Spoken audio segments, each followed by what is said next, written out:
Al 4 voor de feestelijke opening van de REC in 2012 is het hommeles in Haans. De reststof- en energiecentrale van de Omrin smiet een protte verzet op. Maar Stichting Afval over nee en politieke partij De Frisse Wind kunnen hem net keren. Zo'n die tijd is de stad verdeeld in 2 kampen. In september 2013 krijgt het wantrouwens in de REC een nieuwe impuls door de hege dioxineweerten in de aaien van hobbyboeren. Toxicoloog Abel Arkebout gaat verder machine onderzoeken naar de bronnen van die dioxineversmarging. Hoe verder ik in het onderzoek ga, hoe eigenlijk ongeruster ik eigenlijk word. Ik tref eigenlijk steeds meer dingen aan die het wijzen op dat hier toch iets bijzonders aan de hand is. We hebben normen voor in Nederland en daar komen wij bij lange na net ontdaan.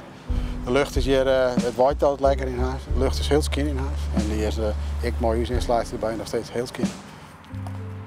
Rozenburg lijkt me afgeschreven, maar laat het dan in de rest van Nederland of in Friesland niet gebeuren.